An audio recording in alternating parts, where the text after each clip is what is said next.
Jake Martinez stared out the window of the human ship and felt his stomach turn. The alien vessel floating next to them looked like a giant metal beast with sharp edges and glowing red lights. He had never wanted to be here in the first place. The only reason he was on this diplomatic mission was because his boss had chosen him to fix the computer systems on the New Horizon.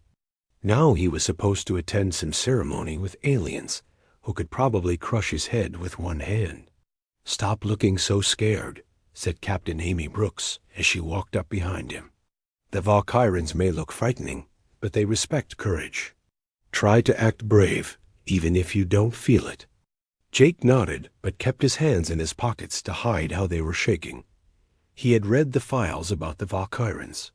They were 7 feet tall with blue skin that looked like metal. They lived for war and fighting. Their whole society was built around being strong and tough. Jake was a computer programmer who spent most of his time sitting at a desk.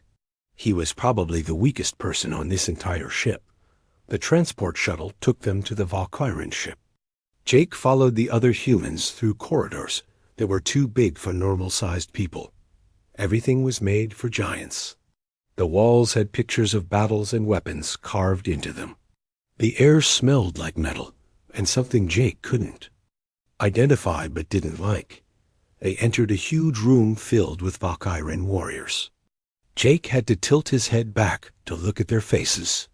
Their eyes glowed with a strange light, and their voices sounded like thunder when they spoke. Most of them ignored the humans completely. A few looked at them like they were insects. "Welcome, humans," said a voice that made the floor vibrate. A massive Valkyran stepped forward. His armor was covered in scars and medals. "I am General Corks.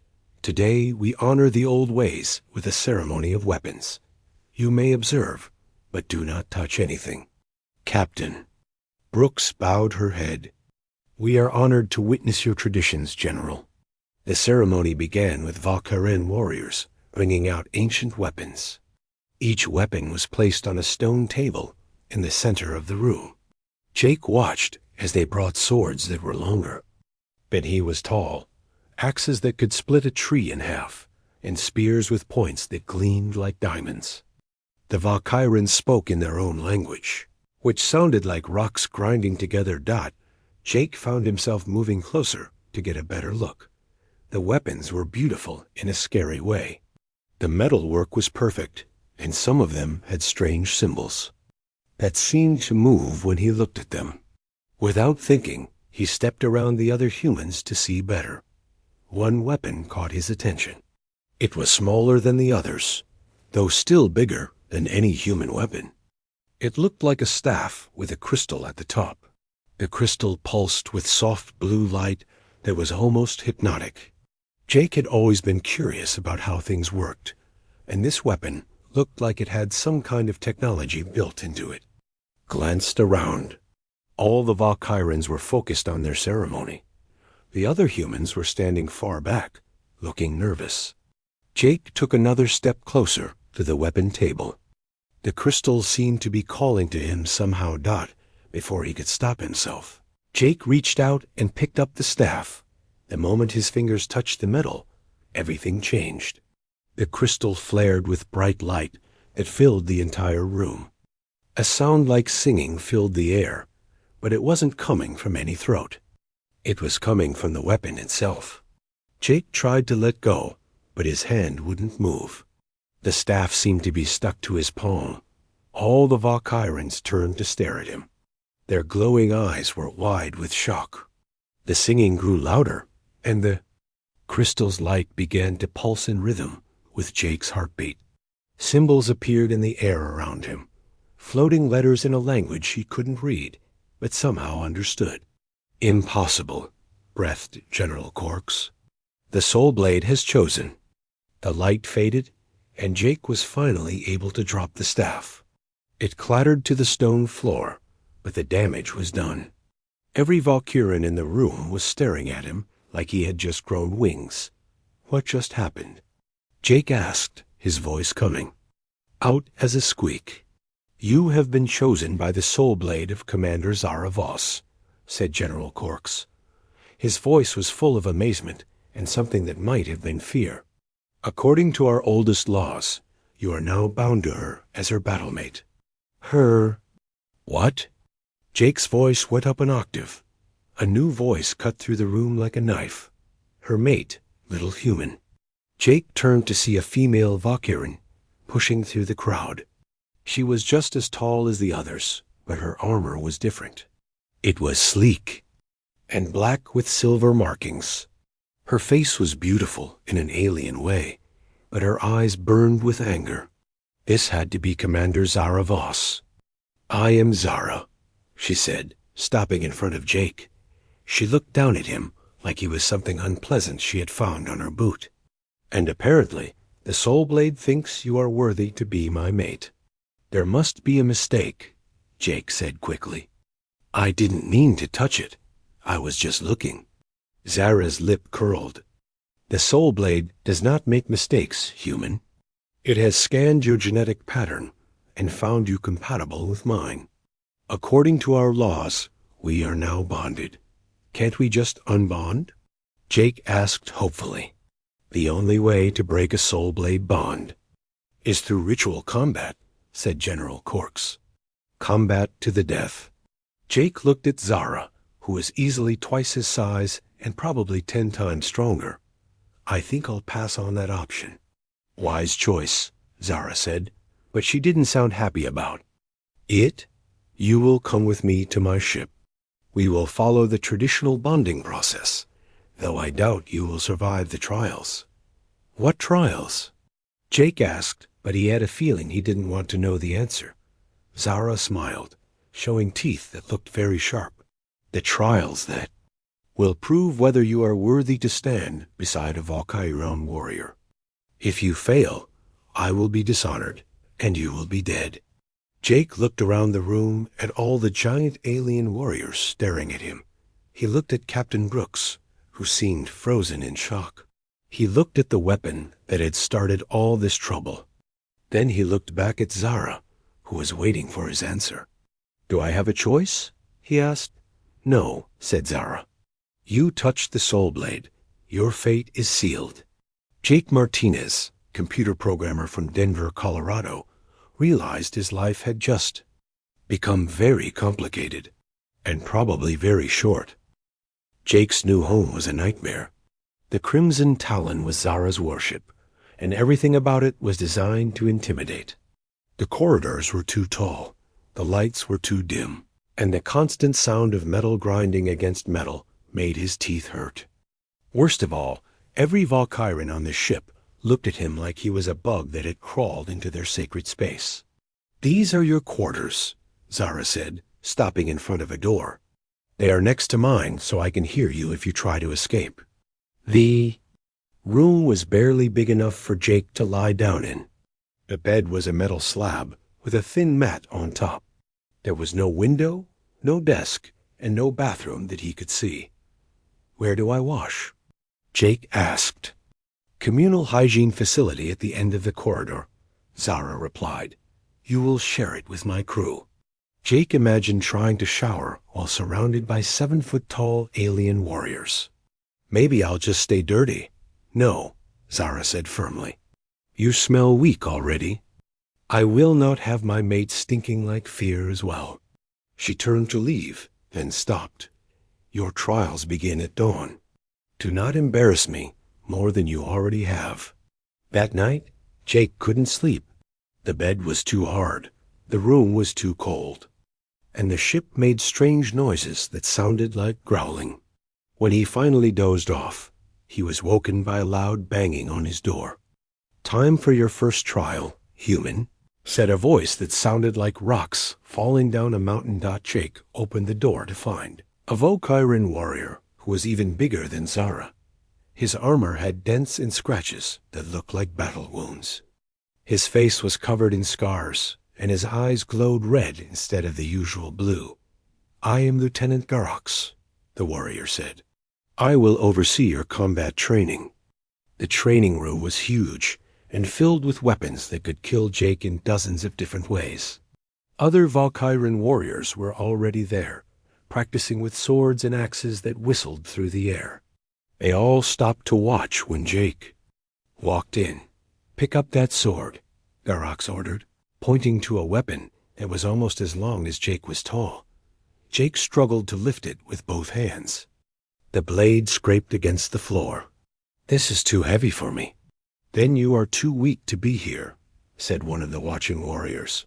The others laughed, a sound like thunder. "Silence," Garox snapped. "The human will learn, or he will die trying." He looked at Jake. "Raise the sword above your head." Jake tried, but his arms shook with the effort. The sword wavered and nearly fell. More laughter from the watching warriors. "Again," Garox said. Jake tried again. This time he managed to lift it halfway before his arms gave out. The sword crashed to the floor. "Pathetic," muttered someone in the crowd. The training went on for hours. Jake tried to learn basic sword movements, but the weapon was too heavy for him. He tried hand-to-hand combat, but Garox knocked him down with gentle pushes. He tried using a spear, but couldn't even lift it properly. By the end of the session, Jake was covered in bruises and could barely stand. The Valkyrian warriors filed out, shaking their heads and making comments in their own language that probably weren't compliments. "You are the weakest creature I have ever seen," Garox said as Jake lay on the floor, gasping for breath. "Commander, Zara will be shamed by you." The next few days were more of the same. Jake got beaten up in combat training, laughed at during strength tests, and ignored during mealtimes. The Valkyrian food was terrible anyway. It tasted like metal and made his stomach hurt. But Jake was nothing if not stubborn. He had always been good at solving problems, and he started to think of his situation as a very big problem that needed solving. He couldn't match the Valkyrians for strength, but maybe he didn't have to. During his 4th day on the ship, Jake was walking through the engineering section when he noticed something wrong. One of the power conduits was sparking, and the energy readings on a nearby display were jumping all over the place. The Valkyrian engineers were ignoring it. "Excuse me," Jake said to the nearest engineer.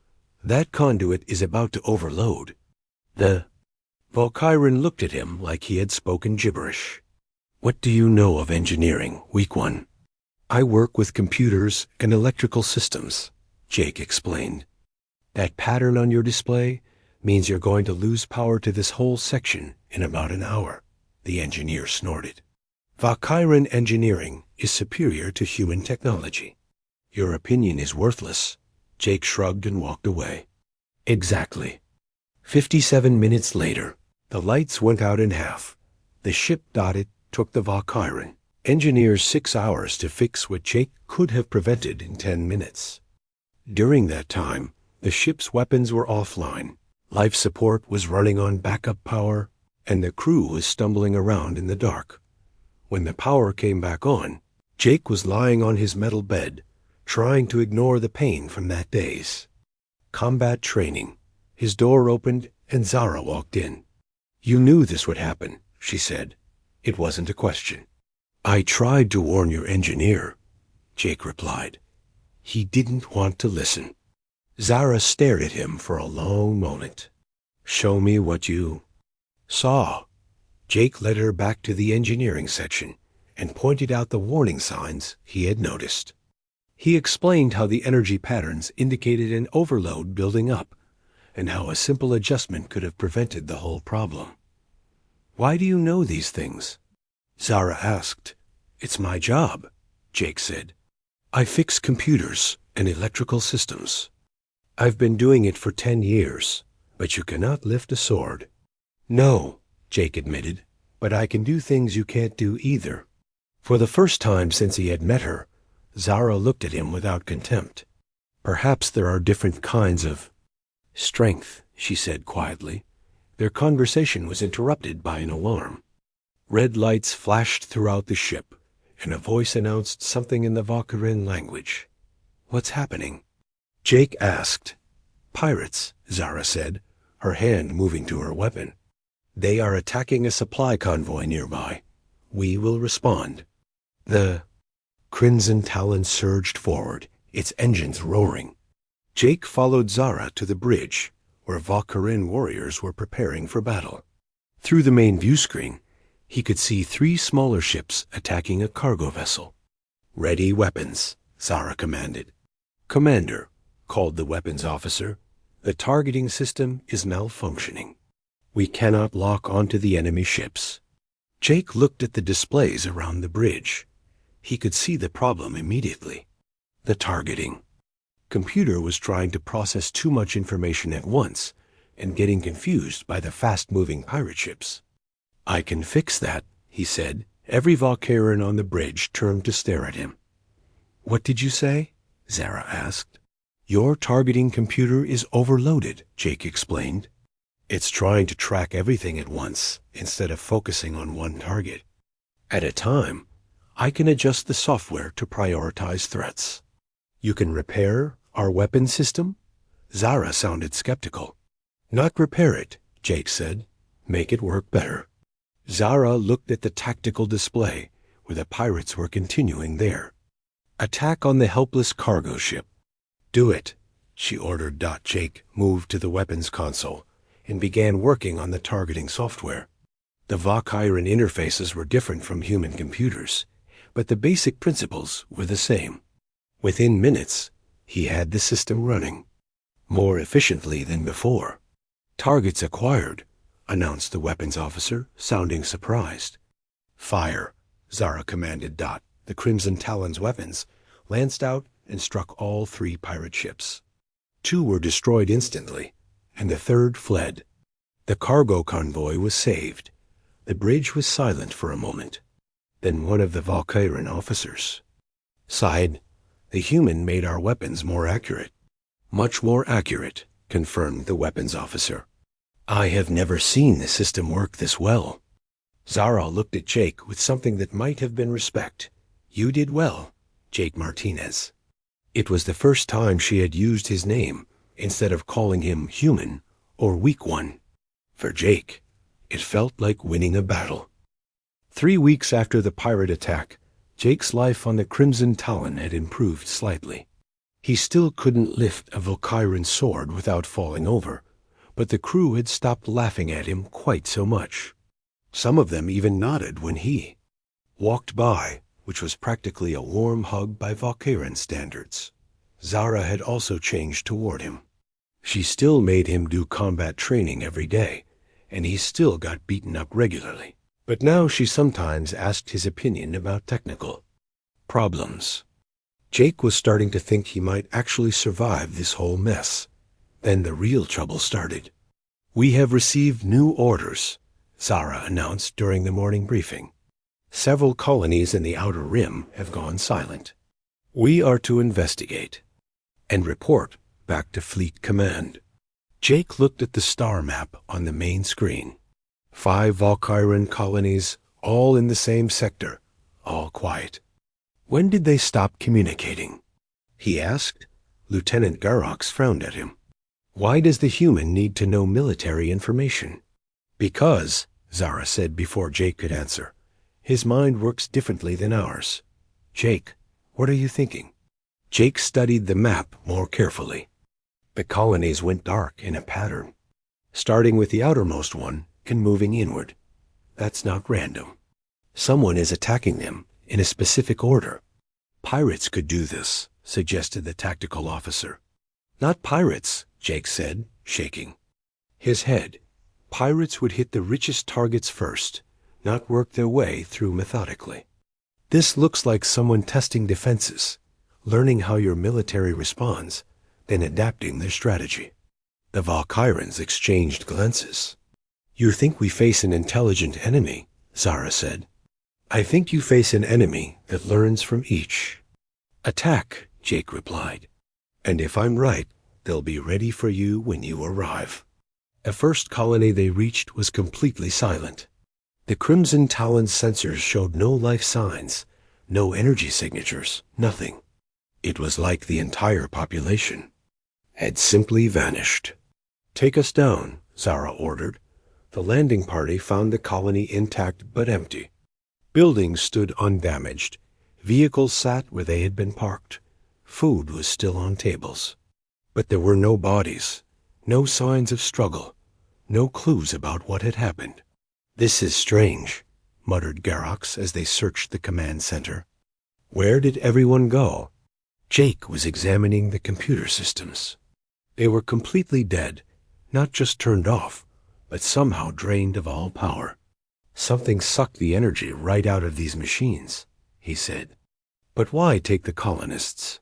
"Maybe they were enslaved," suggested one of the warriors. "Or eaten," said another. Jake shook his head. "Look at this place. Everything is too neat. If there had been a fight, we'd see damage. If people were taken by force, they would have tried to hide or run.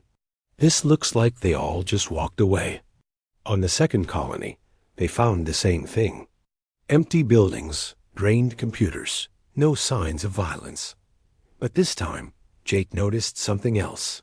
"The pattern of the power drain is different here," he told Zara as they stood in the colony's communication center. "Whatever did this learn from the first attack? It was more efficient this time." "What do you mean?" Jake pointed to the dead computer terminals. On the first colony, the energy drain was scattered, like someone searching for the right way to do it. Here, they went straight for the main power systems. They're getting better at this. The third colony had been abandoned for only 2 days, but the attackers had been even more efficient. The power drain was so complete that even the backup systems were dead. "We're dealing with something that adapts very quickly," Jake warned as they prepared to leave. "By the time we reach the next colony, they'll probably be waiting for us." He was right. The fourth colony was a trap. As soon as the Crimson Talon entered orbit, strange ships appeared from behind the planet's moons. They were unlike anything Jake had ever seen, all smooth curves and shifting metal that seemed to flow like liquid. "Battle stations," Zara commanded. Enemy ships moved in perfect coordination, like they were controlled by a single mind. Their weapons fired beams of energy that seemed to drain power from whatever they hit. The Crimson Talon's shields began to weaken immediately. "They're stealing our energy," reported the weapons officer. "Our shields are failing." "Return fire," Zara ordered. The Valkyron weapons struck the enemy ships, but the damage healed almost instantly. The strange metal flowed back together, like water closing over a stone. "They're adapting to our weapons," Jake realized. "Each shot teaches them how to defend against the next one." "How do we fight an enemy that learns from every attack?" Zara asked. Jake thought quickly. "The Valkyrans were used to direct confrontation, meeting strength with strength. But sometimes the best way to win a fight was not to fight at all. We don't fight them," he said. "We confuse them. Explain. They're expecting you to act like Valkyrans. They've probably been studying your tactics from the previous battles. So we do something completely unexpected." Jake moved to the navigation console. "Take us into the planet's atmosphere. Make it look like we're retreating." "We do not retreat," Garox growled. "We're not retreating," Jake said. "We're laying a trap." Zara looked at him for a moment, then nodded. "Do as he says." The Crimson Talon dove toward the planet's surface, with the enemy ships in pursuit. The Valkyran crew looked nervous about running from a fight, but they followed orders. "Now what?" Zara asked as they skimmed through the upper atmosphere. "Now we use their adaptability against them," Jake said. He was working frantically at the sensor controls. "They adapt to whatever we throw at them, right? So let's give them something impossible to adapt to." Jake routed the ship's sensors through the communication array and began broadcasting a feedback loop. The signal bounced between the ship systems and the enemy vessels, creating an ever-changing pattern of interference. "What are you doing?" demanded the tactical officer.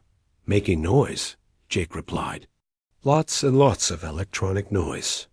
The enemy ships began to behave strangely.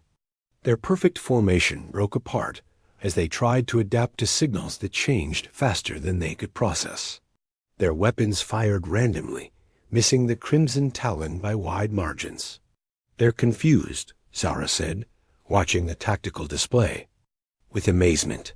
"More than confused," Jake said. "I think they're fighting each other. The feedback loop is making them think each other's ships are threats."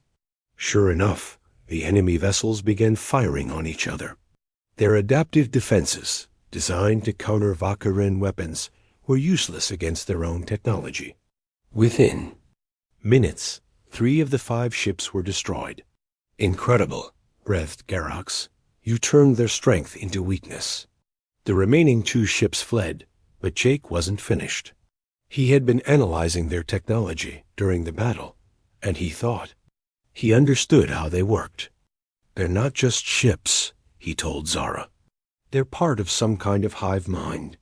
All those missing colonists might still be alive, just connected to the network. How do we find out?"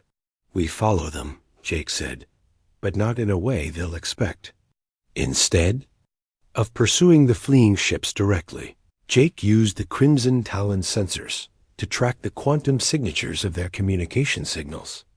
It was a technique he had learned from repairing computer networks.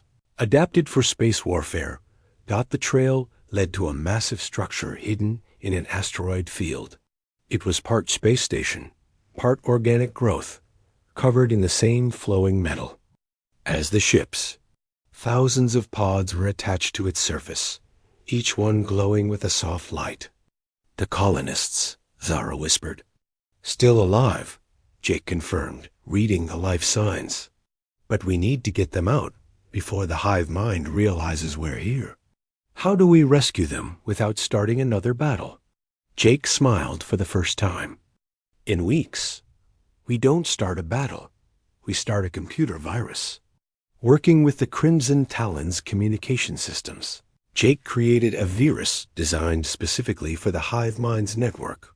Instead of trying to destroy it, the virus would simply disconnect the colonists' pods from the main system. "This is madness," Garox muttered as Jake prepared to upload the virus. "Fighting with invisible weapons."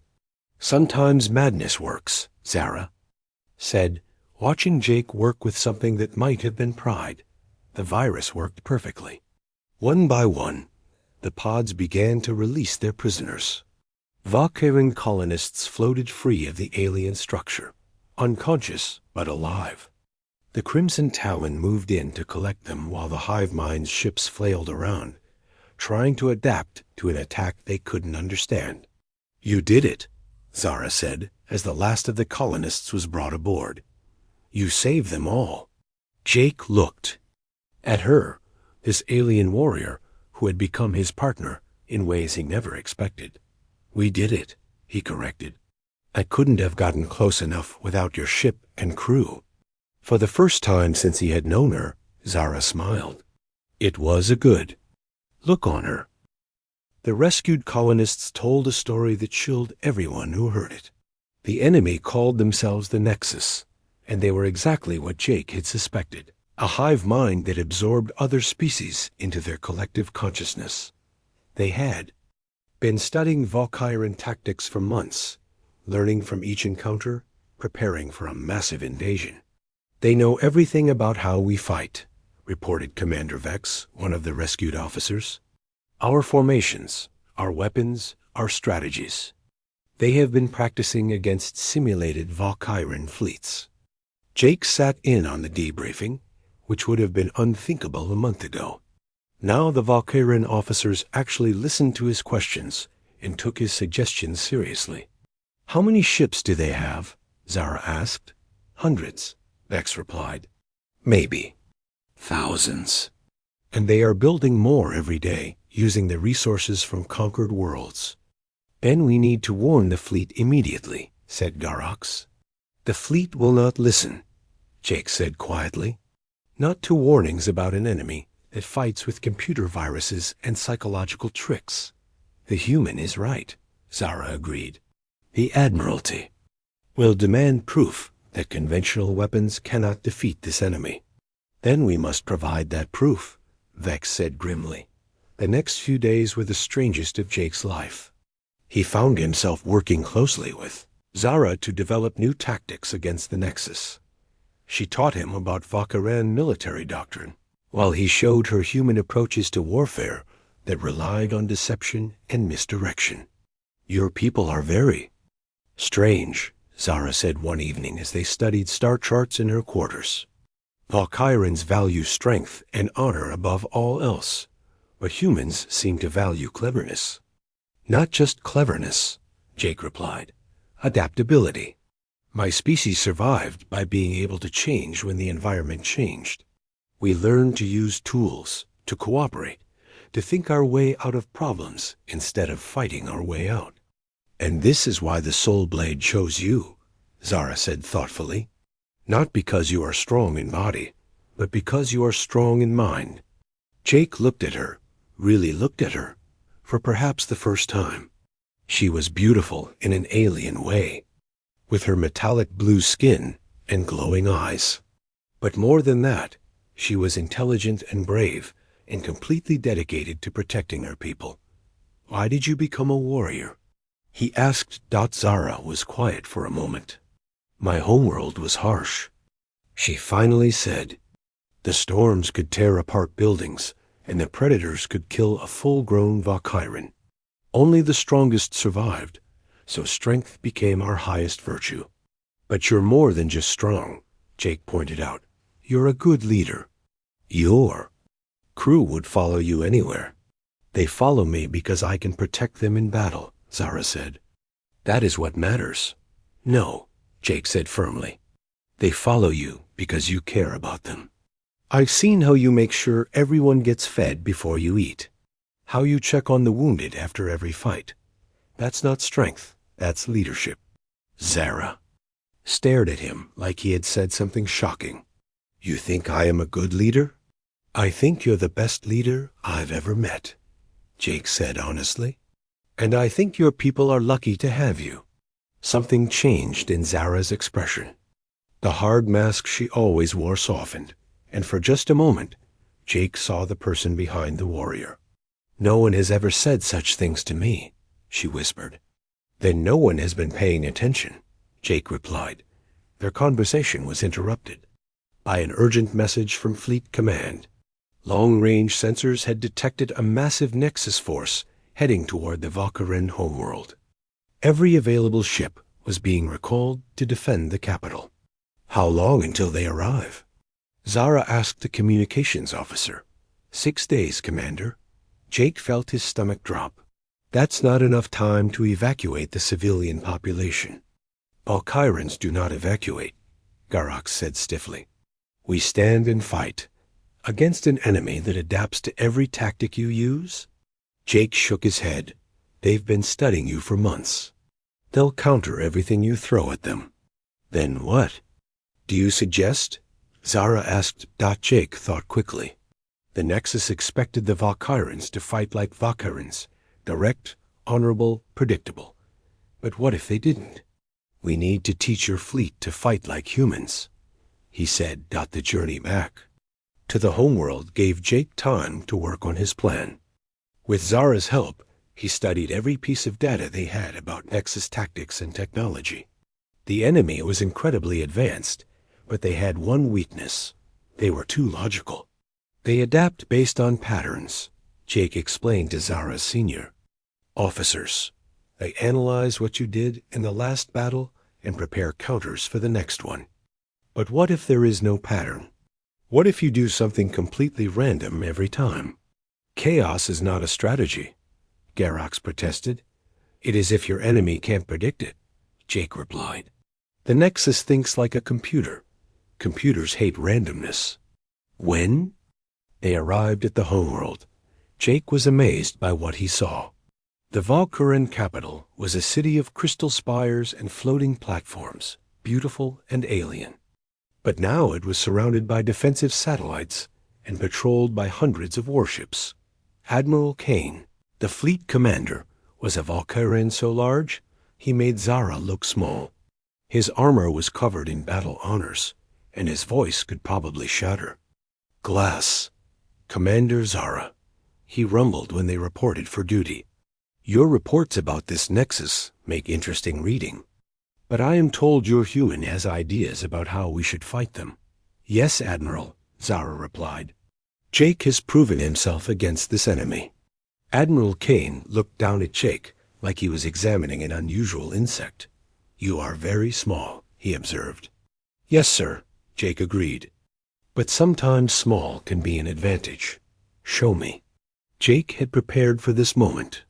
Using the Crimson Talon's computer systems, he created a simulation of the coming battle.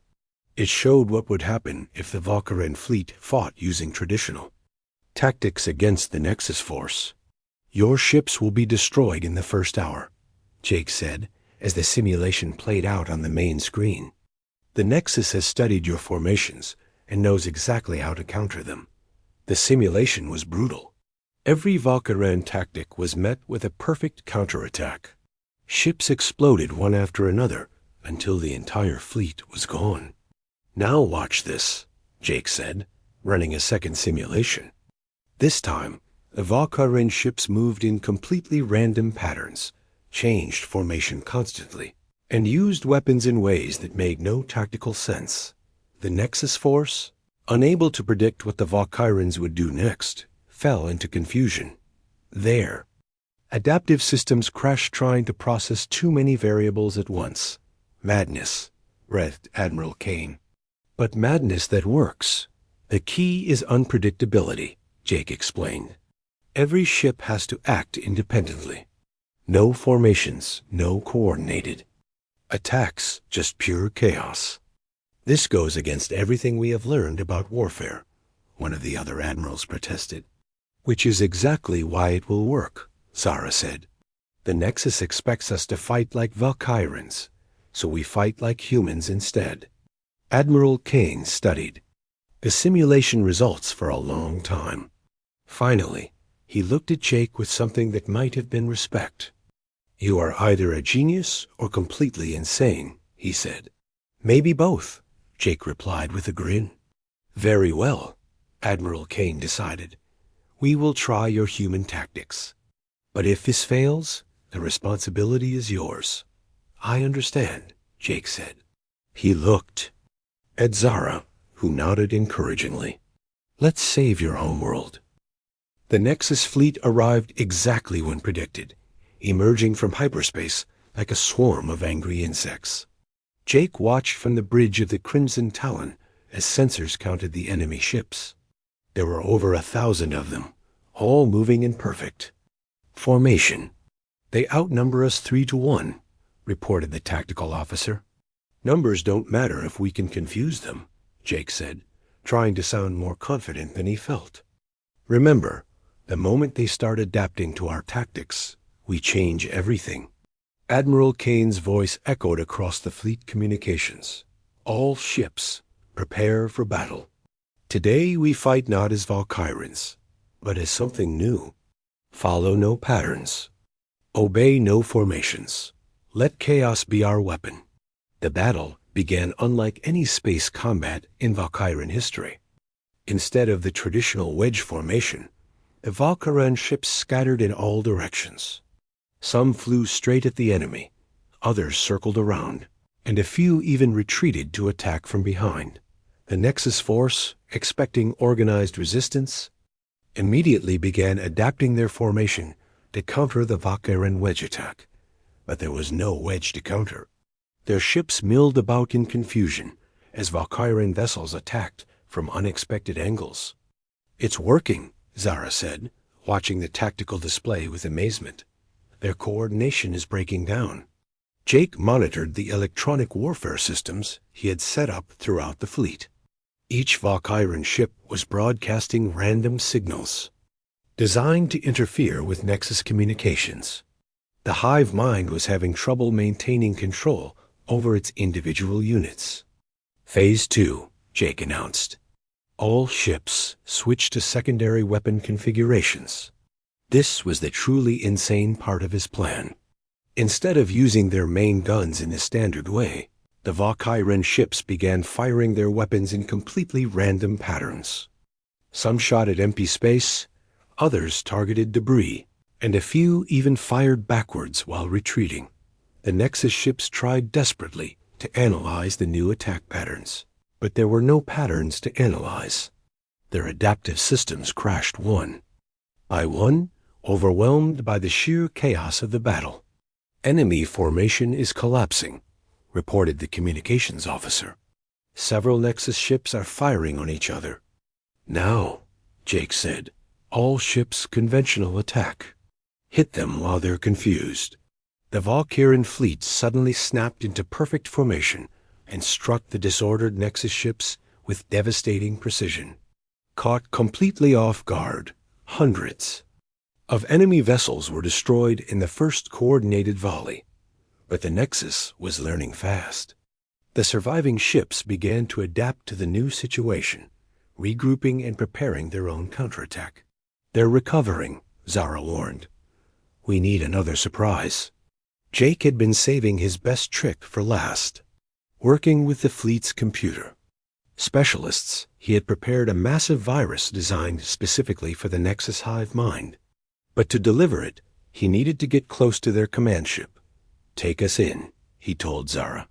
"Full speed toward that big ship in the center." "That's suicide," Garox protested. "It's surrounded by hundreds of defenders." "Not if they think we're trying to retreat," Jake said. He activated the electronic camouflage he had been preparing. To Nexus sensors, the Crimson Talon would appear to be a damaged ship fleeing the battle. The trick worked perfectly. The Nexus ships ignored them as they limped toward the command vessel, apparently trying to escape. When they got close enough, Jake uploaded his virus directly into the enemy ship's systems. The effect was immediate and catastrophic. The Nexus command ship began broadcasting conflicting orders to its fleet. Ships that had been working together suddenly turned on each other. The hive mind was tearing itself apart. "Incredible," Admiral Kane's voice came over the communications. "Their entire fleet is in chaos." "All ships, finish them off," Zara commanded.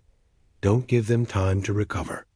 The remaining Nexus vessels, cut off from their central coordination, fell easily to the reorganized Valkyrian fleet. Within an hour, the threat was over. The homeworld was saved. In the aftermath of the battle, Jake found himself standing before the Valkyrian High Council. These were the most important leaders of the entire species, and they were all staring at him like he was some kind of miracle. "Jake." "Martinez," said the council leader, an ancient Valkyrian whose armor was covered in more honors than Jake could count. "You have saved our homeworld and our people.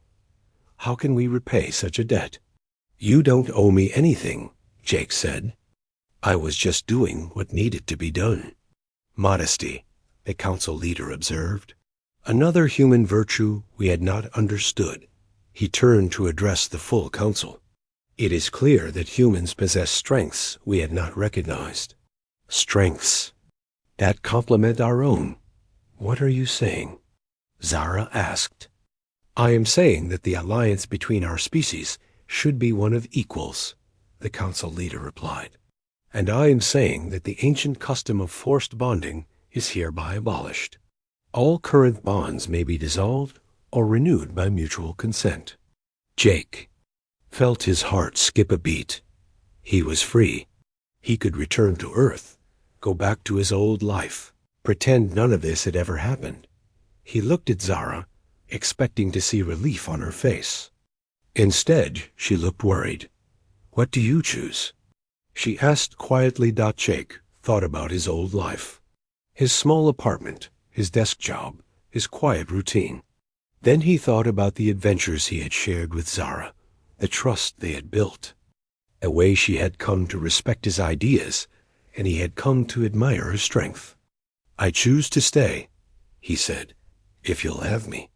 Zara's face lit up with the most beautiful smile Jake had ever seen. "I would be honored to have you as my partner," she said. "Not because some ancient law says I must, but because I want to." "Good," said the council leader. Because we have a new mission for both of you. There are other threats in the galaxy, other enemies who might challenge the alliance between humans and Valkyrans. We need a team that can think like both species. What kind of mission? Jake asked. The kind that requires both human cleverness and Valkyran strength. The council leader replied with something that might have been a smile. The kind that only you two could handle. 6 months later, Jake Martinez stood on the bridge of a new ship, not purely Valkyran or human, but a fusion of both technologies. Zara was beside him, now promoted to admiral for her role in saving the homeworld. They were equal partners in every way that mattered. New mission coming in, reported their communications officer, a young Valkyran who had specifically requested assignment to their ship. Mysterious attacks on mining colonies in the Outer Rim. Jake and Zara looked at each other and grinned. Looks like we're needed again, Zara said. Good, Jake replied. I was getting bored. As their ship turned toward the stars, Jake reflected on how much his life had changed. He had gone from being a reluctant prisoner to being part of something bigger than himself. He had found love in the most unexpected place, with the most unexpected person, and he had learned that sometimes the best matches weren't made by ancient weapons or cultural traditions. Sometimes they were made by two people who chose to stand together against whatever the universe threw at them.